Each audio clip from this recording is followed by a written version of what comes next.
অক্ষয় তৃতীয়া ব্রত কথা। অক্ষয় তৃতীয়া কি? পয়লা বৈশাখের ঠিক পরে তথা চান্দ্র বৈশাখের শুক্লপক্ষের তৃতীয়া তিথিকে বলা হয় অক্ষয় তৃতীয়া। আপামর বাঙালির কাছে এ এক মহাপুণ্যদায়ক উৎসব।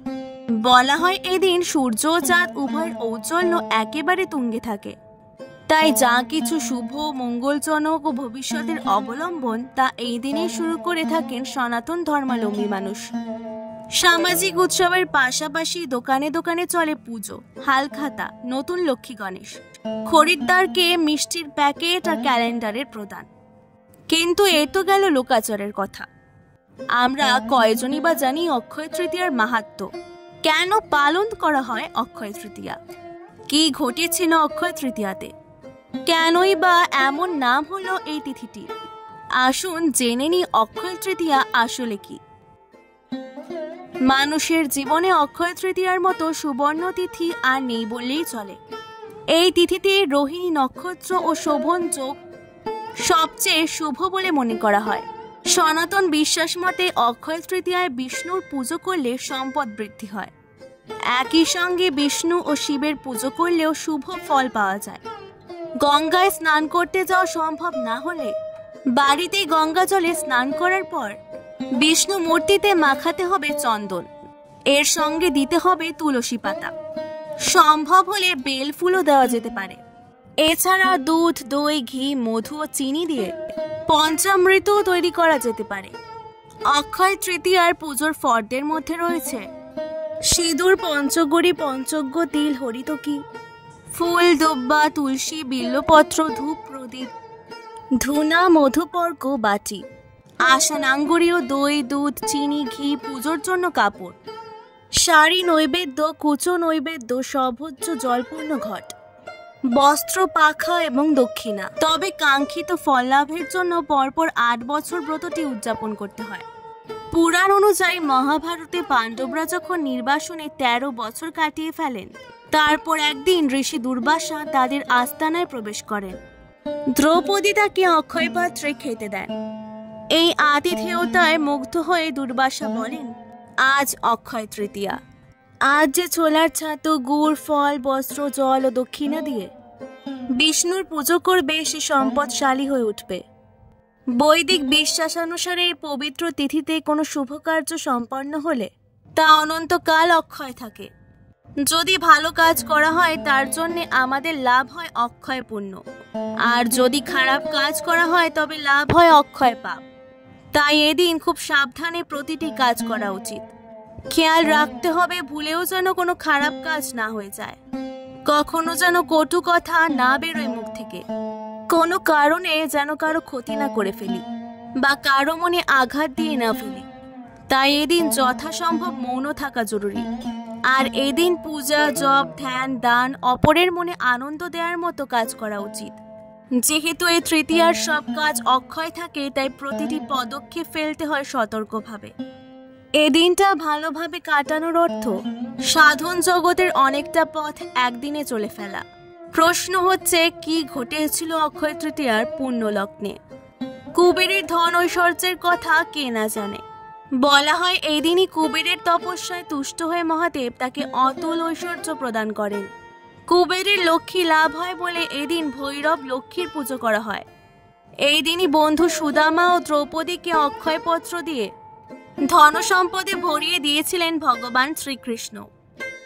আবার এই দিনেই জন্ম হয়েছিল মা অন্নপূর্ণার। পুরাণ মতে অক্ষয় তৃতীয়ার শুভ তিথিতেই জন্ম নিয়েছিলেন ভগবান বিষ্ণুর ষষ্ঠ অবতার পরশুরাম।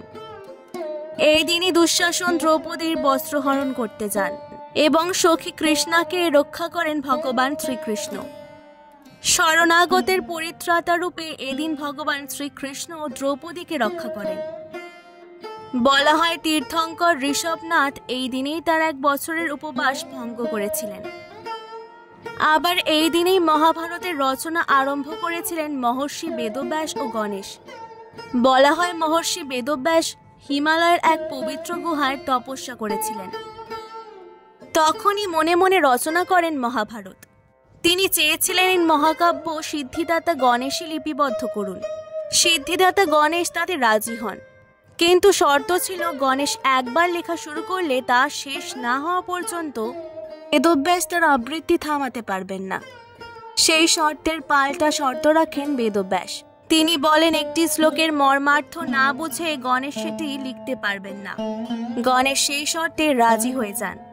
এইভাবে সম্পূর্ণ মহাভারত রচনা করতে প্রায় 3 দৈব বছর সময় লেগে গিয়েছিল। তাছাড়া এই দিনেই সত্যযুগের সূচনা হয়েছিল। বলা হয় রাজা ভগীরথ এই দিনই গঙ্গা দেবীকে মর্তে নিয়ে আসেন পূর্বপুরুষদের মুক্তি দেবেন বলে।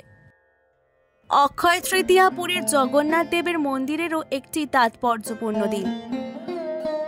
অক্ষয় তৃতীয়ার শুভ দিনেই পুরীধামে জগন্নাথ দেবের রথযাত্রা উপলক্ষে রথ নির্মাণ শুরু হয় এবং কেদারনাথ, বদ্রীনাথ, গঙ্গোত্রী ও যমুনোত্রী এই 4 ধামের মন্দির 6 মাস বন্ধ থাকার পর অক্ষয় তৃতীয়াতে এগুলো আবার খুলে দেওয়া হয়। দ্বার খুললেই দেখা যায় সেই অক্ষয় প্রদীপ যা 6 মাস আগে জ্বালিয়ে মন্দিরের দ্বার বন্ধ করা হয়েছিল। আর তাই অশুভ শক্তির বিনাশ ও শুভ শক্তির উত্থান হিসেবে দেখা হয় এই দিনকে। এবার আসুন জেনে নেওয়া যাক কিভাবে পালন করতে হবে অক্ষয় তৃতীয়া। এই দিন বাড়িতে লক্ষ্মী ও গণেশের পুজো বাঞ্ছনীয়।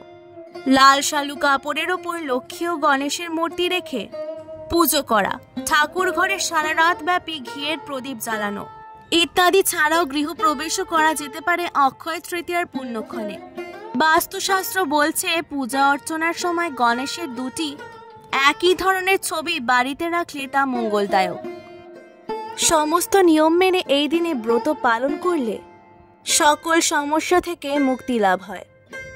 বাংলার বাঙালি হিন্দু ঘরের পুরুষ এবং মহিলারা সর্বসুখের অধিকারী হতে এবং মৃত্যুর পর বৈকুণ্ঠ বাসের সৌভাগ্য লাভ করতে এই ব্রত পালন করেন। অক্ষয় তৃতীয়া ব্রত পালনের প্রথম পর্যায়ে প্রয়োজনীয় উপকরণ অর্থাৎ নতুন কাপড়, কলসি, জব, ভুজ্জি, তালপাতার পাখা ও গামছা প্রদান করতে হয়। দ্বিতীয় পর্যায়ে প্রথমে জব দিয়ে লক্ষ্মীনারায়ণ পুজো করতে হয়।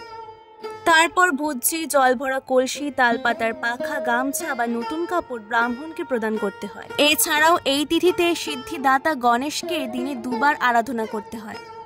এই ছিল অক্ষয় তৃতীয়ার ব্রতকথা এবং অক্ষয় তৃতীয়ার মাহাত্ম্য কথা। আজকের ভিডিওটি ভালো লাগলে অবশ্যই পুরাণ গল্পকথাকে সাবস্ক্রাইব করে দেবেন। অনেক অনেক ধন্যবাদ।